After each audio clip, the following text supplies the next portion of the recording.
Okay, so a follow-up from the previous on corrective stretching. This one is going to address more of your upper back, neck, and shoulders. The previous one was more the lower body, more low back, hips, hamstrings, glutes type area. So this is going to be more focused on stretching the short muscles, working the weak muscles for your upper body, especially helping improve posture, text, neck, all this type of, what's called upper cross syndrome, which affects a lot of our breathing, a lot of our heart, a lot of our circulation, blood pressure. So this one here is meant to help correct your posture from basically mid-back up. The other one as well, like I said, is more for the lower body. This one is a bit more for the upper and shoulders and back, as well as your neck. So if you have a lot of musculoskeletal problems, a lot of tension in your upper back and neck, a lot of postural things going on, this one is going to help out a lot with that. In conjunction with the other, they both work well together. You could do this one before that one, or just combine them together in a, in a corrective stretching type approach, and they work very well.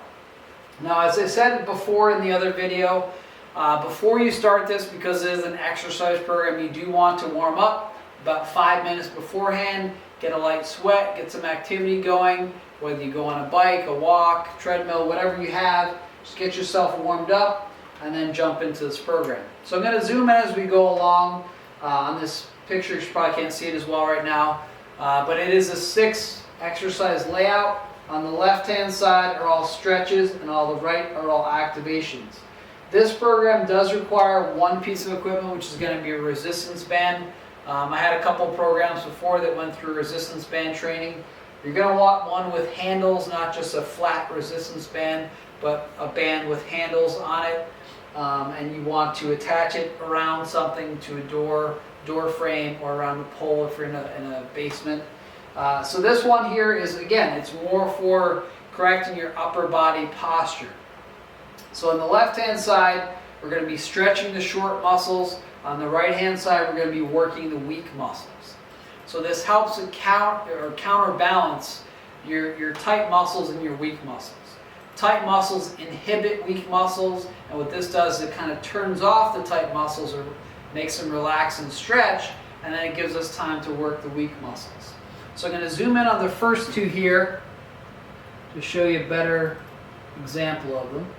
And again, some of these have been done in the other programs, but this one is more specific to correcting an imbalance. So the correcting stretching upper, first one is going to be a pectoral stretch. We did some of these in the other program, but I just want to kind of go over them again because it's in this sequence, it's a bit different. It's a whole different type of workout. It's more to correct imbalances. So if you're going to a chiropractor or physical therapist, this would be kind of stuff they'd be looking to help you out with to correct imbalances.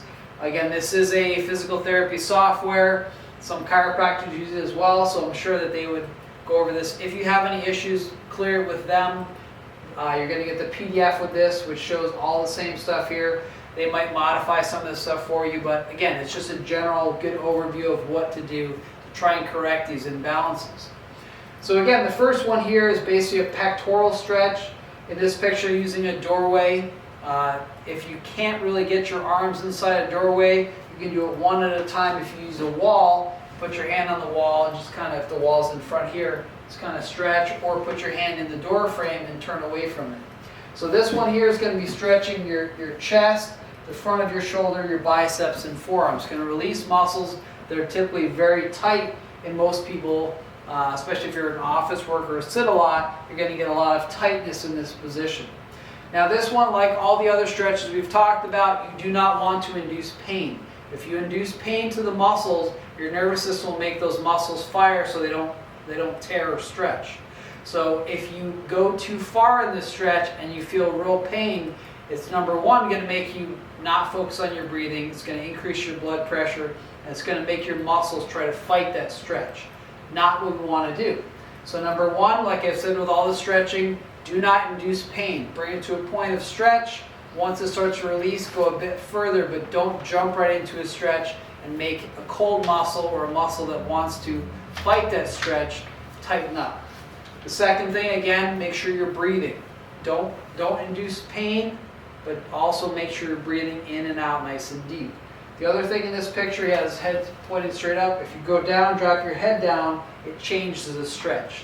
So keep your chest up nice and high and step in through the doorway. Again, if you need to, you can do it one side at a time and just kind of stretch. You'll feel it going from here all the way down the arm. Hold it for about 30 seconds. Obviously, if you do a single side, you got to do 30 seconds each side, not 15-15. Typically, with most of these stretches, about 20 seconds, you'll kind of feel a release.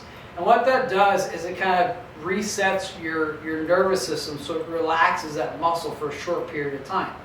Once that deactivates the muscle, it gives you a chance to work the opposing muscles. Because if one muscle is real tight, like in this position, if you're real tight and rounded this way, your upper back and all those muscles we're going to be working are really stretched out and weak. So what it does, it releases them, so now you can go into the rowing motion. Now this one here, there's lots of different types of rows. We talked about them in some of the other videos. This one here is basically just a neutral row. So this one, you're basically using a band, wrapping around something, whether it's a door frame, you can do top, middle, or bottom, or just wrap it around a post. So it's basically what's called retraction of your shoulder blades, okay? This one is actually stretching the muscles that oppose the muscles that are going to retract your shoulder blades. So in this position, you're going to row, pinch your shoulder blades in. You can do different hand positions. You can do palms up, palms or thumbs up, thumbs in, different positions like that. You can change the angles at which you're rowing, but the main component is your pulling. So if it's up here, you're pulling this way. If it's straight, you can even go from the bottom up. Those different angles help to strengthen the muscles, which help to keep your shoulder blades in position and improve your posture. Now you're going to do about 15 repetitions on these, so you do the 30-second stretch. If it's both sides, then you do 15 repetitions, and make sure you're really getting those bands as far back as you can. Again, we talked about band training in some of the other videos. There's different tensions of bands. The nice thing with bands is compared to free weights and things like that, bands actually, based on the distance, you can actually change how much tension you have. So if you're doing 15 repetitions and after 10 you're really fatigued, you can step closer to it to shorten the band so it doesn't have as much tension on it. Or if you've done 10, it's still not tight enough, you can step back and increase the tension for those last 5. Again, there's different thicknesses of bands. There's usually light, medium, heavy, sometimes extra heavy. A lot of these band kits are very inexpensive. You can probably find them for $20 for the whole series of bands with a bag and all that stuff. So not expensive at all. Very easy to use, don't require much space at all. You can travel with them as well. So again, we have a stretch of the short muscles, which is your chest, front of your shoulders, biceps, and forearms, releases those. And then once they relax, then we go into working the opposite muscles, the opposing muscles that retract your shoulder blades and pull back.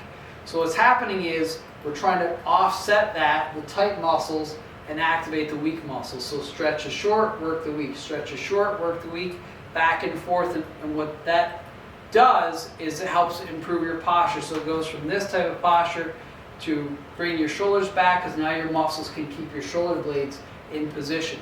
Your shoulder blades should not wing out and try to go around your body. That's affecting all your posture, your neck and things like that. So if you have a lot of neck issues and a lot of neck tension, this is going to help bring that back so you don't have that craning of your neck, especially like a text neck, or, you know, again, we talked about some of the stuff with using a computer screen. This will help to kind of improve your posture so those muscles are stronger to hold that position. Okay, and again, you could do one set of these. I'd recommend doing up to 3 sets, 2 to 3 times per week. Okay, let me just zoom in a bit on this next one. Okay, so this next 2 is going to be a chest stretch, as it says pectorals there, but it's also going to get more into your lats. As you increase, bring your arms up the door frame, it's going to help to stretch out your lat. Now your lats and chest are the primary 2 muscles. If they're tight, they're going to round you in. So a lot of times you'll see guys that do a lot of bench press and lat pull downs. When you look at their posture, they're real rounded like this, which is actually creating a lot of dysfunction in their mechanics of their joints. So what this does, it releases that. So initially this first picture shows the elbow is just about shoulder height, and then over that next one it's going to be higher, and you're stepping into the door frame, so it's kind of pulling it back. So again, getting that stretch of those tight muscles, hold it for about 30 seconds, and just again focus on your breathing, don't induce pain. If it's real painful, you can do one side at a time, and you can even go up more toward the top of the door frame as high as you can to really stretch your lats out more. Now, that is going to be stretching the short muscles. Working the weak muscles is going to be basically a type of reverse fly. Okay, so what that means is you're coming up and you're pulling with the band, and it's going to have to be a very light band because this is a very weak range of motion for most people. And this one, he has his hands up a bit over his shoulders like this. Typically you want to have them a little bit lower. You can go a little bit higher. You can even go up to straight up overhead if you want. But the main thing is that you're pinching your shoulder blades together as you come up. So if you're going out like this or slightly in, your shoulder blades should be pinching together. So almost imagine like you're pinching a tennis ball in between your shoulder blades. That's the kind of position you want to focus on as you pull. So again, this one here, he's got the attachment down low, let's say the bottom of a door. You could also do it at let's say chest height and go straight out like this. Very similar, but again, the different angles focus more on certain muscle fibers. So it is good to change it up. You can even do it from the top and come down slightly. But the key on this one is pinching your shoulder blades in.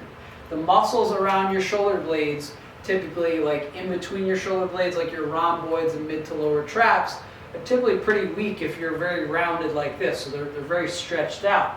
So what we're doing is we're stretching the front, which then gives the back a chance to work and strengthen so they can hold the proper posture. So again, this is going to be stretching the short muscles, and then we work the weak muscles.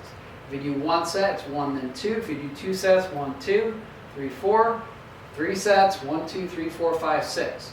Very simple, but again, they're always paired together.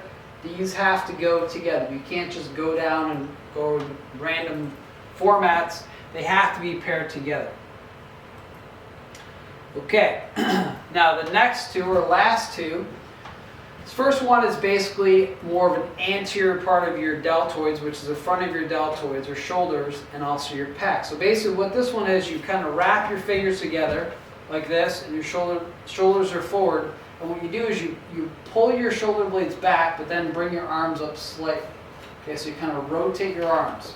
So with interlaced fingers like this, keep your chest up and look straight forward. You're going to feel the stretch in the front of your shoulders, a bit in your chest, a little bit in your forearms as well. But the main thing is if you go like this, you kind of lose the stretch. So you want to keep your chest up and head back. You can bring your arms up a little bit higher if you want, but the main thing is to get that stretch kind of around what's called your shoulder girdle. It's basically your clavicle, your collarbone, and your scapula, your shoulder blades. So that right there, bringing it back, is helping the stretch muscles are typically very tight when you're rounded over. Okay? Another thing which is interesting is what's called working inside the box. A lot of people work inside the box. I mean, if you're working on a laptop, everything is kind of pulling you in toward the center. So what this is doing is stretching those muscles that are tight, stretching the short muscles, and then we shift over here to work the weak muscles. So this one here is basically a form of a straight arm pull down. So this one you always want to have the band attached high and pull it straight down past this point. What that does, it helps to lock in the muscles that are at the bottom of your shoulder blades. So if your shoulder blades wing or they tilt, they're going to create a lot of dysfunction in your shoulders and neck. What this does is help to keep them in position so the muscles are much stronger to fight that urge to kind of round. Now this one, typically you're always going to attach it at a high point so you can pull down, but if you only have a low point, you can actually bend over and do the same thing and pull it back past that point. So there's ways you can modify this, but typically it's going to be at a high point. If you have a bar or something, you can put it over as long as it's not going to pull towards you. Just a straight arm pull down like this. You can see that his hands kind of go from a inner position, kind of like in a V position out. And you can't go that far past your body, maybe 15 degrees. Here it's just coming to a straight position. You can go past that slightly just to get that little pinch. All right, so again, stretch your short muscles, work the weak muscles. So these 6 all together focus on the upper portion of your back, neck, and shoulders. Again, first column, all stretches. Second column, all activations or exercises. The other program doesn't require any equipment. This one just requires a light band, maybe a medium band for the rows. But these 2 down here should have a light band typically. As over time, you'll probably be able to increase the resistance. But again, with a band, the nice thing is you can adjust your resistance based on how far you are from the anchor point. The further back you are, the more tension. The closer you are, the less tension. So again, mid-set, if you're doing 15 reps and 10 is too difficult to do to complete the next 5, you can step closer to the anchor point. If you're at 10 and they're not hard enough, you step back to complete the last 5. So same thing with the other exercise programs I've talked about. 15 reps, if that's what you're shooting for, you should be completing the repetitions, but you shouldn't go through 15 and feel like you did nothing. You should be able to feel it working, and you should be able to complete those at 15 and not have to fail. It's not one of these things where you're supposed to fail before 15. So that's how you would gauge how much resistance you actually use. Now again, these things do a lot to help with headaches and tension, and if you have issues taking a deep breath, it's typically because your posture is so collapsed down on your diaphragm that you can't take a deep breath. So these help a lot with circulation, breathing, as well as your resting heart rate. If you're collapsed in like this, you're not getting as much air in, which is going to keep your resting heart rate up higher. If you're more in a position like this, it allows your diaphragm to pull in and out, suck in more air, and increase your oxygen levels in your body. So there are a lot of other benefits, again, posturally, when we look at these type of programs. The other program we talked about with being desk-bound and sitting, these actually help to go against all that sitting. Again, sitting and standing desks we talked about, these things are exercises to help correct those positions. So it's a corrective stretching for the upper body. Again, if you have any questions or concerns, feel free to email me. You'll get a PDF with these just like this. Again, feel free to bring it to your physical therapist, chiropractor, doctor if you have any questions. They're very standard, straightforward. There's nothing here that is probably going to create any problems for people. But I hope you learned something in this video. Again, if you have questions, feel free to contact me, and hope you enjoy this. Thank you.